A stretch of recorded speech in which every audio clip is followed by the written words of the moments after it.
बिस्मिल्लाहिर्रहमानिर्रहीम। अस्सलाम वालेकुम नाज़रीन, आप यूट्यूब चैनल देख रहे हैं। मैं इमरान ख़ान हूँ। सबसे पहले डोनाल्ड ट्रंप हमले से मुकर गया। ये जो ईरान के अंदर अटैक हुआ एक फैसिलिटी के ऊपर, एक गैस की तनसीब पे जो हमला किया गया पारस में, उस हवाले से पहले ये दावा किया गया, अमरीकी मीडिया ने दावा किया, अमरीकी हुकूमती सोर्सेज ने दावा किया कि ये इसराइल ने और अमेरिका ने मिलकर इसका प्लान किया था और कोऑर्डिनेशन के साथ ये हमला किया गया। अब डोनाल्ड ट्रंप के ऊपर बहुत दबाव पड़ा क्योंकि ईरान ने अपने वादे के मुताबिक खलीजी ममालिक में मुख्तलिफ फैसिलिटीज़ के ऊपर अटैक कर दिया।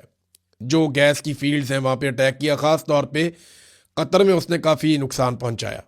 उसके अलावा यूएई में भी किया, सऊदी अरब में भी किया। सऊदी अरब ने जो है वो इंटरसेप्ट कर लिया अपने मिसाइलों के ज़रिए से, जो इंटरसेप्टर हैं उनके ज़रिए से, लेकिन बाकी जगहों पे काफ़ी नुकसान हुआ।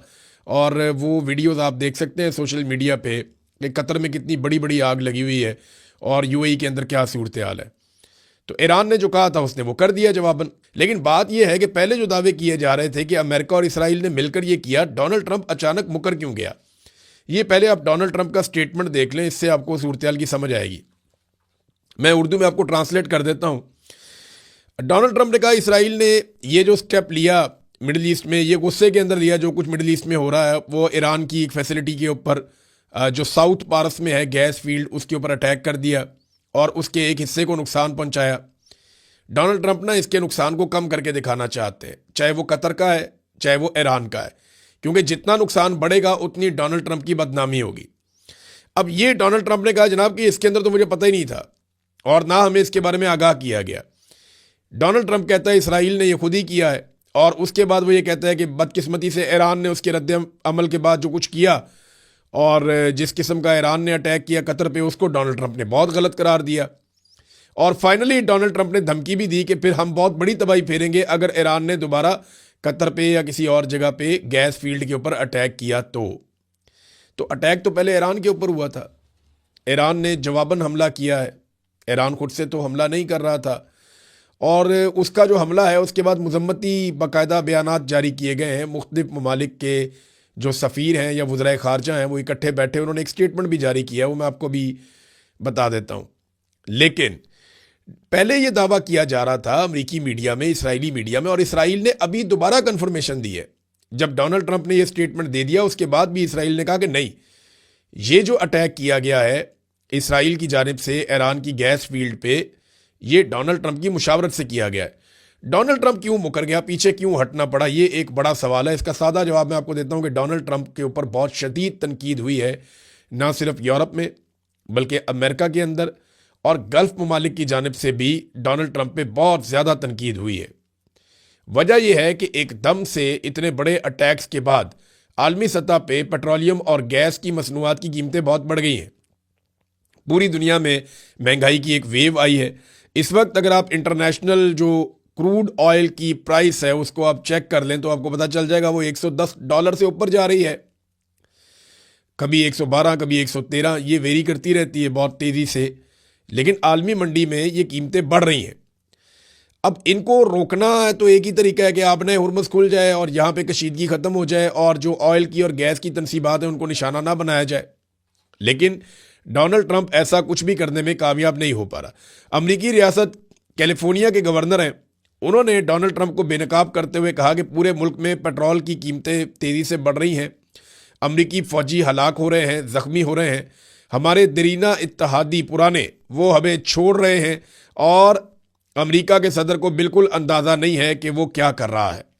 आप अंदाज़ा लगाएं ना कि ये इस वक्त डोनाल्ड ट्रंप की सूरत हाल है। आलमी मंडी में देखें, अब आग तो लगेगी पेट्रोल की कीमतों को, गैस की कीमतों को, जब इनकी तनसीबात को आग लगेगी और इनके जो रूट्स हैं वो बंद हो जाएंगे।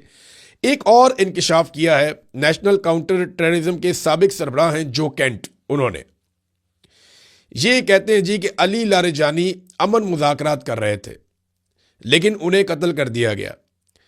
इसराइल मुस्तकिल एक जंग चाहता है। मैंने आपको पहले भी कहा था ना कि इसराइल के लिए यह आखिरी मौका है।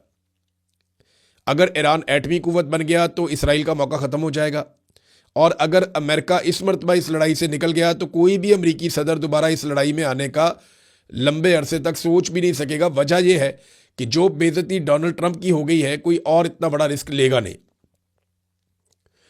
तो ये उन्होंने नेशनल काउंटर टेररिज्म का साबिक सरबराह जो कैंट, उसने जो स्टेटमेंट दिया, उसने कहा जी अली लारजानी तो मुज़ाकरात वाला बंदा था, मुज़ाकरात कर रहा था, लेकिन कत्ल कर दिया गया। इसराइल जो है वो मुस्तकिल जंग चाहता है, तभी ऐसे लोगों को कत्ल कर देता है, और अमेरिका बतौर हथियार इस लड़ाई में इस्तेमाल हो रहा है।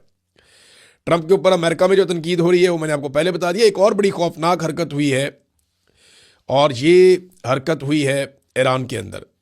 इसराइल ने फ़िज़ाई हमले में ईरान के बुशहर न्यूक्लियर प्लांट कम्प्लेक्स के अंदर एक इमारत को निशाना बनाया। ये लगभग कोई 350 मीटर दूर है, जो जोहरी रिएक्टर है उससे, जो ईरान की एक फैसिलिटी है उससे इतना दूर है ये। इसके बारे में पहले भी रशिया ने भी खबरदार किया था, ईरान ने भी किया था, और जो इंटरनेशनल इदारा है IAEA, उसने भी खबरदार किया था कि इससे रेडिएशन हो सकती है। अभी तो कुछ ऐसा नहीं हुआ, लेकिन रूस ने इसे बहुत गैर जिम्मेदाराना करार देते हुए मजम्मत की है, क्योंकि वहाँ पे फ़ाल रिएक्टर और मौजूद अमला वो करीब है। खुदा न खास्ता अगर यहाँ पे रेडिएशन हो जाती है, या इस जगह पे कोई इस किस्म का एटमी मवाद, क्योंकि यहाँ पे ये काम कर रहे हैं, और ये एक इसको जो काम कर रहे हैं ये तवानाई के हवाले से काम कर रहा है ईरान, उनका ये दावा है। अगर यहाँ पे एक गलती करता है इसराइल, तो इसकी जो कीमत है वो पूरे खित्ते को चुकानी पड़ेगी। तो इसराइल कुछ ना कुछ ऐसा करता चला जा रहा है जिससे जंग बंदी के सारे रास्ते बंद होते चले जाएं, क्योंकि वो इसको अपना आखिरी मौका देख रहे हैं। अमेरिका के अंदर जो है वो बजट बढ़ाने का मुतालबा किया पेंटागन ने नया बजट मांग लिया $200 अरब का, और अब अमेरिकी सरकार को वो $200 अरब से ज़ायद का बजट पेंटागन को देना पड़ेगा। इसके ऊपर जो इराकची हैं वजीर खारजा, उन्होंने एक स्टेटमेंट दिया है।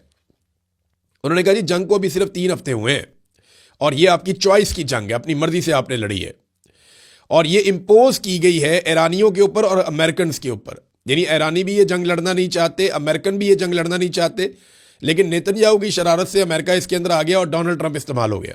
उन्होंने कहा ये $200 अरब जो मांगे गए हैं ये टिप ऑफ द आइसबर्ग है, ये बहुत थोड़ी सी अमाउंट है जो अभी मांगी गई है, अभी आपको बहुत सारे पैसे देने पड़ेंगे।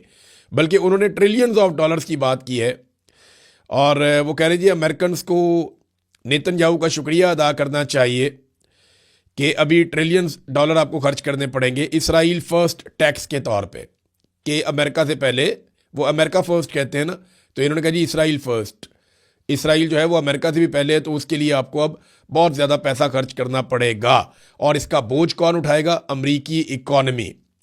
देखिए ये $200 अरब सीधे सीधे ही मांग लिए पेंटागन ने, जिस ईरान के खिलाफ मांगे। ईरान का मिलिट्री बजट पता कितना है? ईरान का टोटल मिलिट्री बजट है $7.3 अरब, यानी वो $7.5 अरब भी टोटल मिलिट्री बजट नहीं है। अमेरिका का इतना बड़ा मिलिट्री बजट है, उन्होंने $200 अरब मजीद मांग लिए ईरान से लड़ने के लिए, जिसका मिलिट्री बजट $7.3 अरब है। पाकिस्तान का मिलिट्री बजट जो है वो टोटल मिला के कोई $7.6 अरब बनता है।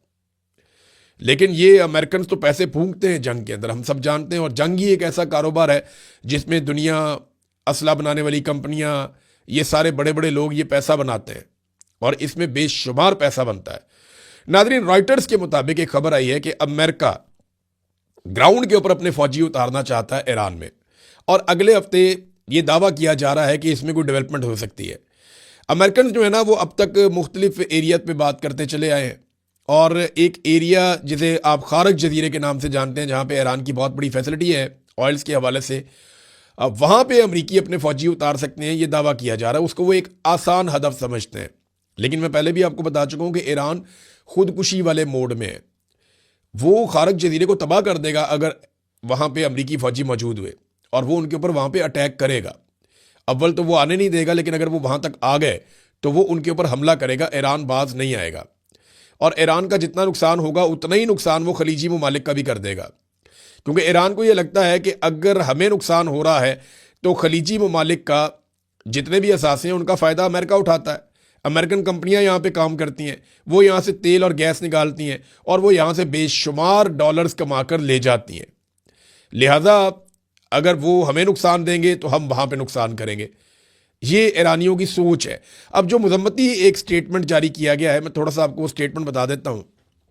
ये अरब ममालिक ने जारी किया, इसके अंदर वज़राए ख़ारजा थे, पाकिस्तान को भी इसमें शामिल कर लें, तुर्की को भी शामिल कर लें, कुछ अरब ममालिक हैं उनको शामिल कर लें। तो इसमें ईरान के दानिस्ता हमलों की मजम्मत की गई है। और इजलास जो हुआ उसके बाद जारी होने वाले बयान में ईरान की दानिस्ता हमलों की मजम्मत की गई है, जिनके बारे में कहा गया कि ईरान ने रिहायशी इलाकों, शहरी तनसीबात और सफारती मकामात को निशाना बनाया है। इन हमलों को किसी भी जवाज़ के तहत दुरुस्त करार नहीं दिया जा सकता। बयान में अक़वाम मुत्तहिदा के आर्टिकल 51 के मुताबिक अपने दिफा के हक़ पर भी जोर दिया गया है। इसमें ईरान से मुतालबा किया गया कि वो फौरी तौर पर अपने हमले बंद करे और बैनुल-अक़वामी कवानीन और अच्छे हमसायों के ताल्लुकात के उसूलों का एहतराम करे और आबनाए हुर्मुज़ को बंद करने से मुताल्लिक इक़दामात या धमकियों से गुरेज करे। लेकिन मैं हैरान हो रहा हूँ कि ये वाले जो स्टेटमेंट है, इसके अंदर कहीं पे भी जो अमेरिका ने और इसराइल ने ईरान की ऑयल फील्ड्स के ऊपर पहले अटैक किया, उसका तस्करा या मजम्मत नहीं है।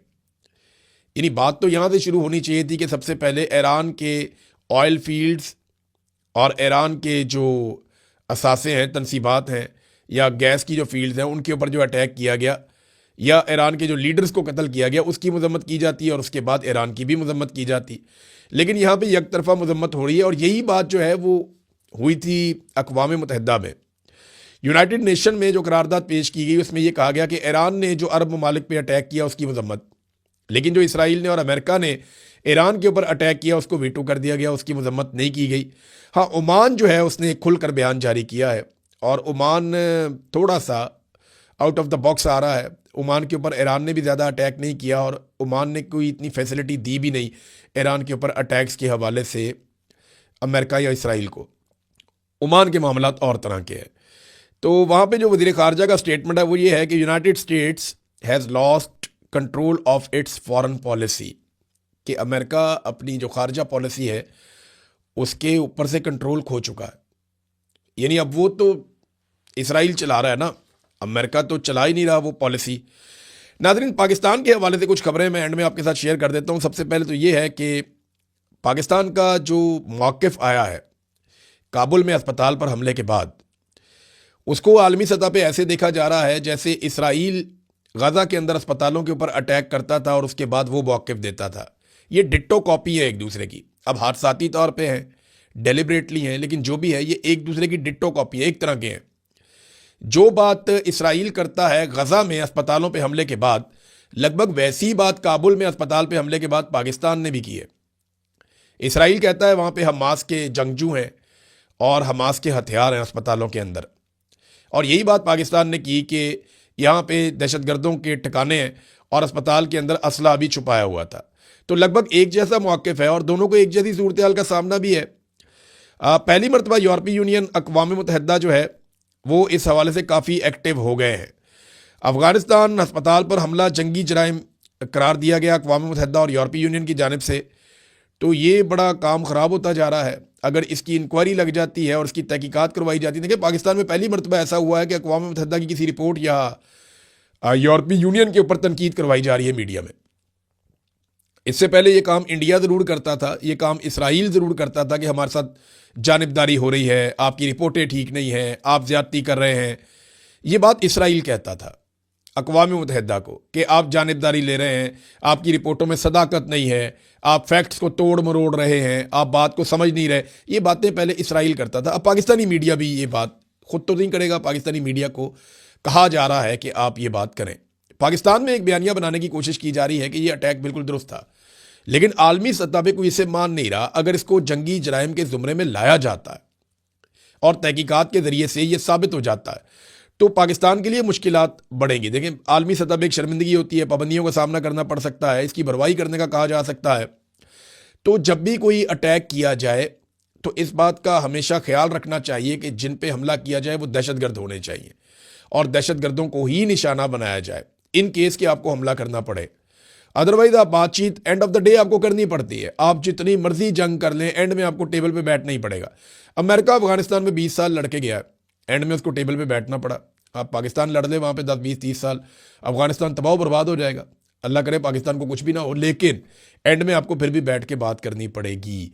तो इमरान खान साहब वाला फार्मूला तो ठीक था, लेकिन बहरहाल इमरान खान का क्योंकि तस्करा आ गया, मैं थोड़ा सा आपको बता देता हूँ कि हुकूमत ने इमरान खान साहब के बेटों को ना तो नाइकॉप दिए और ना ही वीज़ा दिए, बल्कि वज़रा जो है वो ये दावे कर रहे हैं, अलग अलग बातें कर रहे हैं। तलाल चौधरी कहते हैं जी कि वो पाकिस्तान आ जाएं और वीज़े के लिए अप्लाई कर दें, तो उन्होंने ट्रैकिंग आईडी दे दी अपने कि जनाब ये देख लें, हमने तो वीज़ा अप्लाई किया हुआ, वीज़ा ही नहीं दे रहे।